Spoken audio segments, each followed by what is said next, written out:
Student কেমন আছো? I hope প্রত্যেকে শুধু ভালো না, ভীষণ ভালো আছো। স্ক্রিনের ওপর একটা প্রশ্ন দেখা যাচ্ছে, তাই না?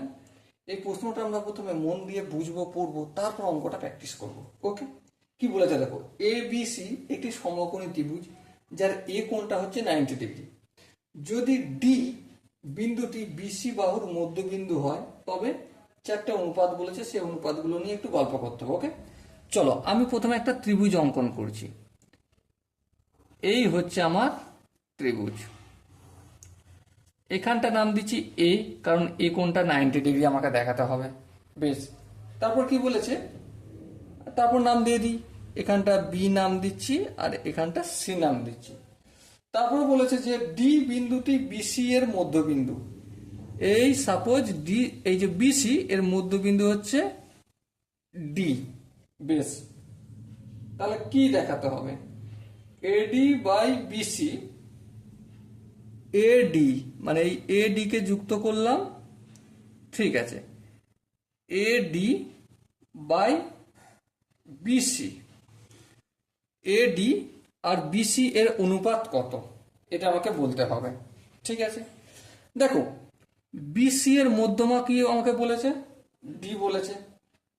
হ্যাঁ ঠিক, তার মানে এখান থেকে আমরা কি কি জিনিস বুঝতে পারি, এখান থেকে বুঝতে পারছি কি বিডিটা সিডি এর সঙ্গে ইকুয়াল। হ্যাঁ, আবার একটা গল্প আমরা জানি,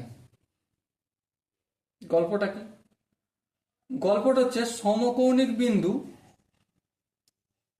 এই যে দেখো, এ কোণটা কি কোণ, সমকোণ, আর বিসি এর মধ্যবিন্দু কি, ডি। তাহলে সমকৌণিক বিন্দু থেকে অতিভুজের মধ্যবিন্দু পর্যন্ত অঙ্কিত সরলরেখা দৈর্ঘ্য অতিভুজের অর্ধেক হয়। মানে এই যে সমকৌণিক বিন্দু, ঠিক আছে, এটা সমকৌণিক বিন্দু তো এ, হ্যাঁ ঠিক এ, আর অতিভুজ এখানে কোনটা, বিসিটা অতিভুজ। কেন বিসি অতিভুজ? ভাই সিম্পল কথা, এটা 90 ডিগ্রি, 90 ডিগ্রির অপোজিটের যে বাহুটা থাকে সেটাই তো অতিভুজ হয়, তাই না? তো সমকৌণিক বিন্দু থেকে অতিভুজের মধ্যবিন্দু যে দূরত্বটা, সেটা অতিভুজের অর্ধেক হয়। তার মানে এই এডি যদি এক্স ধরা হয় তাহলে বিসিটা কত হবে, এডি যদি এক্স হয় তাহলে বিসিটা হবে 2x। তাহলে এখানে এডি বাই বিসি মানে এডি ইজ টু বিসি, তাই না? এডির ভ্যালু এক্স আর বিসির ভ্যালু হচ্ছে 2x। এক্স এক্স কাটা গেল, তাহলে 1:2 আনসার এসে দাঁড়ালো।